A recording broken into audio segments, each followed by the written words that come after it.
नमस्ते and welcome to this exciting episode of Sythology debunking mythology. अब ऐसा लगता है कि चीन और अमेरिका को भी भारत से डर लगना शुरू हो गया है और यही पॉलिसी होनी चाहिए। मेरी आप बुक देखेंगे इंटरस्टेलर वॉर, वो महाभारत पर आधारित है और मेरी नई बुक भी आने वाली है, आपको बड़ा आनंद आएगा। मैजिकल एटलस आने वाली है, पहली बार मैंने अनाउंस कर दिया है, सो वॉच आउट आने वाली है जल्दी।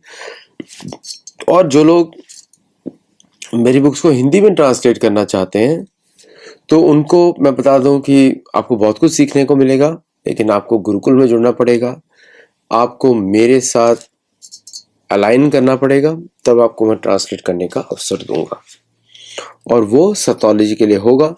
तो ऐसी कोई सेवा करना चाहता हो तो मुझे जरूर बताइएगा। चलिए आज के विषय पे आगे बढ़ते हैं कि भारत जो है मैरीटाइम पावर जब बनने जा रहा है तो अमेरिका की नींद क्यों उड़ी हुई है। मैं आपको उदाहरण देता हूं। भारत की ब्रह्मोस मिसाइल का जो नया वर्जन है वो 800 किलोमीटर तक मारता है और उसकी स्पीड पहले से भी बढ़ा दी गई है और वो इतनी शक्तिशाली मिसाइल है, जैसे कि जो टोमाहॉक मिसाइल होती है अमेरिका की 1500 से 2000 किलोमीटर तक जाती है, ऐसा लोग बोलते हैं, लेकिन उसकी मारक क्षमता जो है बहुत ही कम है। एक ब्रह्मोस की मारक क्षमता है 32 टॉमहॉक मिसाइल, इतनी पावरफुल है, इतना इंपैक्ट है उसका। और भारत का जो एक्सप्लोजिव होता है वो अलग कैटेगरी का होता है, उसके बारे में हम लोग किसी को बात नहीं करते हैं, बट उसकी यील्ड 2 to 3 टाइम्स कन्वेंशनल होती है जो as compared to any western warhead. तो भारत की जो मारक क्षमता होती है बहुत ज्यादा होती है, जो पाकिस्तान को दिखाई पड़ी। इमेजिन करिए कि जो बम ईरान पे गिराए गए हैं उसको आप 2-3 टाइम्स मल्टीप्लाई कर दें, उतनी मारक क्षमता भारत की कैरी करती है भारत की मिसाइल्स। ये बात किसी को बताई नहीं जाती, लेकिन मैं आपको थोड़ा सा बता रहा हूं। तो जब भारत पिटाई करने पे आएगा, और ऐसे होना चाहिए, भारत को तो निरंतर युद्ध करना चाहिए। महाभारत में शास्त्रों में यही बोला गया, निरंतर युद्ध। जहां भी गड़बड़ी हो वहां पे भारतीय सेनाएं पहुंचे, क्योंकि उससे क्या होता है, लोगों को भारत का, अभी तो क्या है कि लोगों को लगता है भारत योग पुराण ये हम तो वो करते ही हैं। युज धातु से योग भी बनता है, युज धातु से योग भी बनता है, योग भी बनता है और युद्ध भी बनता है। तो योग भी युद्ध होता है। किस तरह हम अपने आंतरिक जो हमारा अहंकार है उसको दूर हटाएं योग के माध्यम से और भगवान की शरण लें, वो योग हो गया। और दूसरों का अहंकार कम करे, वो युद्ध हो गया। समझे आप? दूसरों का जो मिथ्य अहंकार होता है, हम मार देंगे, हिंदुओं को मार देंगे, हिंदुओं के मंदिर तोड़ देंगे, तो ठीक है, युद्ध कर लो आके, कोई भी तो जीता नहीं आज तक। वो तो भारतीय सरकारों की वजह से भारत में असुरवाद पनप रहा है। क्रिश्चियनिज्म, कैथोलिसिज्म, इस्लामिज्म सब असुरवाद है, उनको मिलिच भी बोलते हैं। तो वो पनप रहा है, लेकिन वो तो हिंदुओं की व्यवस्था है, ये डेमोक्रेसी और ये सब नाटक में फंसे हुए हैं बेचारे, और हम लोग कुछ कर नहीं पाते हैं। बट सरकारें तो यही करती हैं। कांग्रेस की सरकार तो छीन लेती है, बेंगलोर में क्या कर रहे हैं, कर्नाटक में, और ये तमिलनाडु में क्या कर रहे हैं, देखिए रहे आपको, हिंदुओं पर अत्याचार चल रहा है। लेकिन हम धार्मिक तरीके से देखें तो धार्मिक दृष्टि में दंड नीति, दंड अस्मि, मतलब मैं दंड हूं, अगर वो वेदों के अनुसार दिया जाता है तो मनुस्मृति इसके अनुसार अगर दंड दिया जाएगा मलेच्छ को या किसी हिंसक व्यक्ति को या हिंसक समुदाय को, तो उसको धार्मिक माना जाता है। इसलिए सब डरते हैं मनुस्मृति से, सारे कम्युनिस्ट डरते हैं, सारे लेफ्टिस्ट डरते हैं, सारे जो प्रपंचवादी, इनको प्रपंचवादी होते हैं, नैरेटिव झूठ फैला के डरते हैं, अधर्मी लोग डरते हैं। तो भारत की मैरीटाइम स्ट्रेटेजी से अमेरिका को डर इसलिए लग रहा है, उसको मालूम है पिटाई बहुत जबरदस्त होने वाली है अगर कुछ गड़बड़ी किया तो। और चीन, एक तरह देखा जाए तो चीनियों में और भारत में बहुत सिमिलैरिटीज है, क्योंकि आप महाभारत कालीन इतिहास भी देखें, इतिहास बहुत गलत लिखा जाता है आजकल, लेकिन हम लोग तो पुरातन इतिहास से भी बात करते हैं। अगर महाभारत कालीन इतिहास देखें तो जन्मेजय के समय तक चीन जो है भारत को कर दे रहा है। जन्मेजय ने 60 वर्ष राज किया, परीक्षित ने 60 वर्ष राज किया, तो युधिष्ठिर के राज के 120 साल के बाद तक चीन भारत को कर दे रहा है, और जन्मेजय चीन जाते हैं कर लेने के लिए और घूमने फिरने के लिए। तो ये चीनियों का ओरिजिनल सब जगह, उसमें साउथ ईस्ट एशिया भी आ जाता है, वियतनाम, इस सब जगह भी आ जाता है, कंबोडिया। तो इधर तो हम लोग ने एक छत्र राज्य किया है, चोलाओं तक एक छत्र राज्य किया है। वहां पे जब जाए पहुंच जाए, सेना लड़ती है, वो भारत का हमेशा रहा है सेनाओं का यूज, उसके माध्यम से शांति स्थापित की जाती है, जहाँ पे धर्म होता है शांति होती है। तो भारत अपना एक रूप दिखा रहा है, और राजनाथ सिंह तो आपको मालूम ही है, बड़े अच्छे स्टेटमेंट्स देते हैं। मतलब उन्होंने ये जो बोला है, शब्द नहीं शक्ति है अरिदमन। अरिदमन मतलब, अरि का अर्थ होता है दुश्मन, मतलब दुश्मन का इंद्रारी व्याकुलम लोकम, संस्कृत का शब्द है इंद्र अरि व्याकुलम लोकम, मतलब इंद्र के दुश्मनों का नाश करने के लिए भगवान बार बार पृथ्वी पे आते हैं। इंद्र के दुश्मन कौन होते हैं? अधर्मी, जो वेद का पालन नहीं करते, वो इंद्र के दुश्मन होते हैं।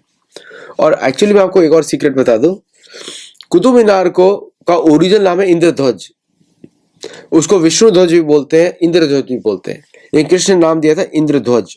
और इंद्रप्रस्थ, क्योंकि इंद्रप्रस्थ मतलब कृष्ण ने ही नाम दिया है बाय द वे, मतलब विष्णु की नगरी, क्योंकि इंद्र को विष्णु का ही प्रतीक माना जाता है, नृप उसको बोला जाता है। तो ये इतिहास है मेरी बुक युधिष्ठिर सम्राट द ग्रेटेस्ट एम्परर में, आप देख सकते हैं उसको। भारत में वो कपोत पब्लिकेशन से पब्लिश हुई थी, उसका नाम है युधिष्ठिर प्राण धर्मा, वहां से भी आप देख सकते हैं। तो ये जो है maritime strategy is the global strategy सेनाओं की। सो नाउ व्हेन यू से इंडियन नेवी ने 2025-26 में मेजर फ्लीट एक्सपेंशन किया, तो 2025 में 10 से 12 वॉरशिप प्लस सबमरीन उन्होंने रिलीज किया, और 26 में 15 से 19 वॉरशिप प्लान किए गए, मतलब कि 1 एवरी 6 वीक्स। तो अभी आईएनएस तारागिरी और आईएनएस अरिदमन, अरिदमन है, अरिधमन नहीं है, ओके, धमन ध द त थ द ध न, अलग अलग साउंड्स है। तो अरिदमन अलग शब्द है, अरिधमन अलग शब्द है। जैसे मेरा नाम आदित्य है, सूर्य का नाम आदित्य नहीं, आदित्य नहीं है, थ नहीं है, त है, आदित्य। ओके, सो आईएनएस तारागिरी, इसको F41 बोला गया है, और आज लॉन्च होने वाली 3 अप्रैल को विशाखापट्टनम में। और अमेजिंग शिप है Nilgiri class stealth multi role frigate. So Bharat के जो फ्रिगेट्स हैं are equivalent to old Arleigh Burke class destroyers of American navy. Old नहीं, फिर भी बर्के क्लास कैरियर में ज्यादा मिसाइल कैपेबिलिटी होती है, 96 मिसाइल्स दे कैरी, 96, और इसमें थोड़ा कम है, लेकिन मैंने आपको बता दिया, पहले कैलकुलेशन बता दिया, 1 इज इक्वल टू 32। तो India has more destructive capacity. तो सुपरसोनिक मिसाइल्स हैं, मल्टी रोल कैपेबिलिटीज हैं। फिर आईएनएस अंजदीप, ये भी Arnala class anti submarine warfare है। शैलो वाटर कॉर्वेट है, जो कि एलएनटी और जीआरएससी ने बनाया था, और कोस्टल डिफेंस अंडर सी वॉरफेयर के लिए बहुत ही इंपॉर्टेंट है। और लेट अप्रैल में आईएनएस संशोधक, जो संध्या क्लास सर्वे वेसल है, जो बहुत ही इंपॉर्टेंट है ढूंढने के लिए, टोपोग्राफी के लिए, छुपी छुपी सबमरीन, मिजेट सबमरीन को ढूंढने के लिए बहुत इंपॉर्टेंट है। और आईएनएस दूनागिरी है, वो भी नीलगिरी क्लास फ्रिगेट है, जो कि 30 मार्च को डिलीवर हुआ था, और वो धीरे धीरे कमीशन होगा, क्योंकि डिलीवरी होने के बाद टेस्टिंग होता है, सारा इंटीग्रेशन होता है, मेनी थिंग्स हैपन। इंटीग्रेशन तो पहले हो जाता है बाय द वे। और 2025 में क्या क्या कमीशन किया गया था? ट्रिपल कमीशनिंग हुई थी आईएनएस नीलगिरी की, आईएनएस सूरत की, जो कि विशाखापट्टनम क्लास कैरियर, अभी जो 18A प्रोजेक्ट आने वाला है, that you watch out for, वो बैटलशिप की कैटेगरी का होने वाला है। जो ट्रम्प ड्रीम करते हैं वो ये शिप्स होने वाले हैं। आप सोचिए कि ईरानियन नेवी की टग बोट्स और उनकी मिसाइल से अमेरिकन शिप्स डर गए। सोचिए ब्राह्मोस क्या करेगा, ब्राह्मोस आधा तोड़ देगा शिप को। 2 ब्राह्मोस चली गई तो एयरक्राफ्ट कैरियर गया पानी के अंदर, समझे आप, इतना पावरफुल है। और उसमें एयरक्राफ्ट नहीं चल रहा, बिकॉज भारत जो है अमेरिकन कंटेंजेंसीज को लेकर प्लान करता है, तो सारे भारत के शिप्स में बराकेट और ये सब लगा रहता है। तो आईएनएस सूरत, फिर आईएनएस वागशीर, जो कलवरी स्कॉर्पियन क्लास सबमरीन थी, अब भारत ने जर्मन वगैरह साइन किया, HGW साइन किया, लेकिन उसमें AIP नहीं है और भी बाकी चीज़ें नहीं है, तो उसको भारत को प्लान करना पड़ेगा। INS हिमगिरी, INS उदयगिरी, मेरे हिसाब से तो भारत को शिप्स पर ही फोकस करना चाहिए। Just build a 1000 ship navy और फिर वो एंड मिसाइल डिफेंसेस, फिर एयरक्राफ्ट कैरियर में नॉन मतलब कि UCAVs में फोकस करें जहां भी भारत का इंजन यूज किया गया हो। क्योंकि जो अभी तो तेजस प्रोग्राम जो चल रहा है which is very disappointing, finally जाके तेजस HAL ने पब्लिक प्रेशर में आके थोड़ा चाबी घुमाई तो एक दिन में 6 डिलीवर कर दिया उन लोगों ने, ओके, और 20 डिलीवर करें जून जुलाई तक। अरे उनका कॉन्ट्रैक्ट ही कैंसिल कर दो, वो सारे डिलीवर कर देंगे कल से, ओके, और उस पैसे को डिडक्ट कर लो बाकी जगह से, अमेरिका के डील से। समझे आप? कैसे कि कोई डील चल रहा है, उसको बोलो भाई तुम उससे ले लेना, यू आर अमेरिकन फर्म, ऐसे करके कैंसिल कर दो। अमेरिका भी तो यही कर रहा है। स्विट्जरलैंड से F-35 को वो लिया, पैसा लिया, और फिर उसके बाद उसकी मिसाइल से उसको पैसा दिया नहीं, वो पैसा भी जब्त कर लिया। अमेरिका भी तो ये सब काम करता है, तो don't worry about contracts with America. तो आपको हिस्ट्री तो अमेरिका ने खुद ही सेटअप कर दिया, दूसरे का वो बंद कर दिया, ये कर दिया, ऐसे काम करते हैं अमेरिकन। आजकल तो अमेरिका पे तो भगवान भी ट्रस्ट नहीं कर सकते। INS तमाल, ये तलवार क्लास स्टेल्थ फ्रिगेट है और ये लास्ट फॉरेन वॉरशिप था रशिया से, commission July 2025। Very good quality of development, okay, quality उसका बहुत अच्छा है, भारतीय क्वालिटी भी अच्छा है, वो भी बहुत अच्छा है। मैंने उसको मेरे एक मित्र हैं, उन्होंने मतलब he is a civilian, not a military person, and he is independently verifying, American है, चेक करते रहते हैं, बड़े इंप्रेस रहते हैं अमेरिका से, इंडिया से, तो उन्होंने मुझे बताया। INS माहे जो है anti submarine warfare shallow water corvette, commission November 2025। इस तरह के शिप्स ही नहीं है अमेरिकन नेवी में। मैं अमेरिकन नेवी के बहुत सारी जगह देखता हूँ, ज़ूमवॉल्ट को मेरा फेवरेट शिप है, USS Michael Monsoor, very beautiful ship, उसमें मुझे जाने का अवसर मिला था, and very beautiful ship, very good looking ship, no doubt, और दिखने में भी अच्छा लगता है, एंड ये पब्लिक व्यूइंग्स होती हैं तो anybody can go, it is not design कि कोई स्पेसिफिक है, कोई भी जा सकता है।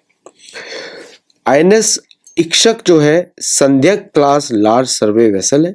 अभी भारत को जरूरत है हेलीकॉप्टर कैरियर्स की, जो कि हेलीकॉप्टर्स को स्टेबल विदाउट रनवे, छोटा रनवे हो, उस तरह की चीज़ जरूरत है। तो वहाँ पे तेजस का नेवल वेरिएंट, जिसका शायद मुझे फ्यूचर अभी ब्राइट नहीं लगता है बिकॉज ऑफ HAL, तो इसलिए will see what happens there.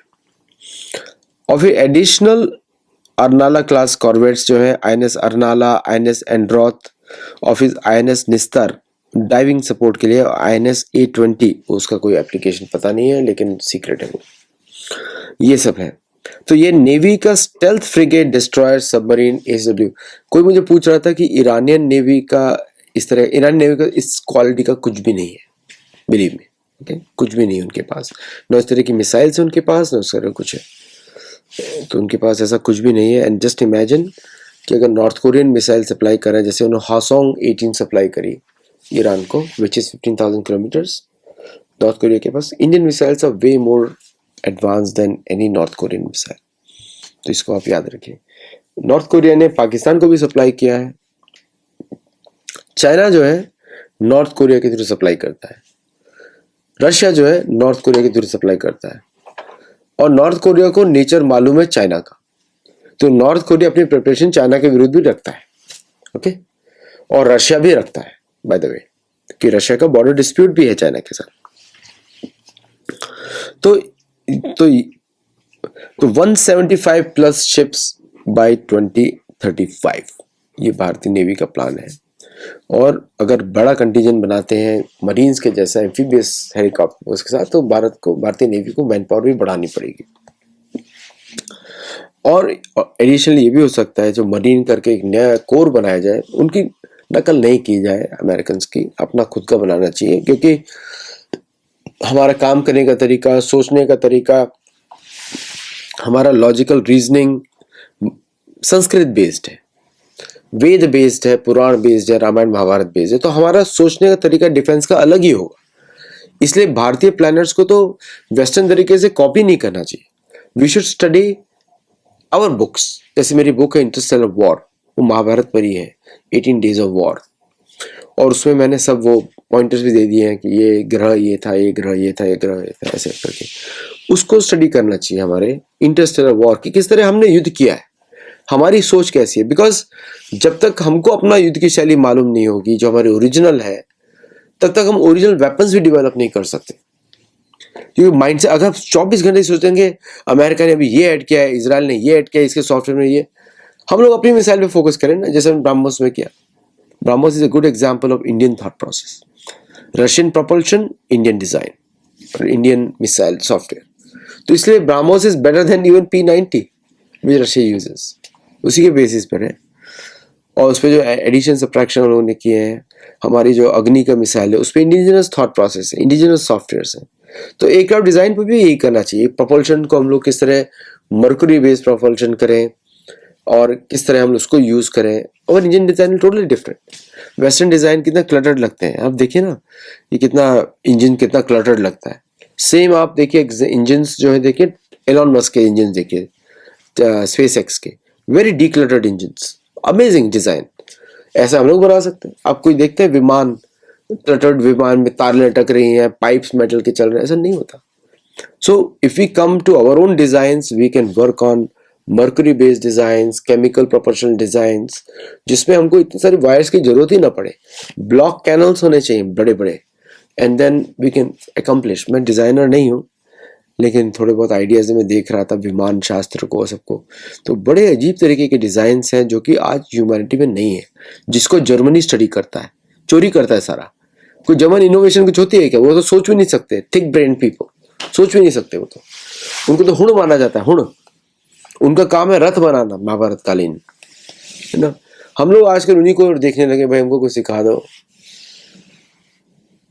So we have to come up with our own software designs, our own method of logic, our own design process, जो कि हमारी सभ्यता पे आधारित हो, वेदों पे आधारित हो। बाकी लोग तो कॉपी पैड, सब लोग वेस्टर्न वाले ऑर्गेनाइज करते रहते हैं। रैटलिंग गन क्या आविष्कार किया है?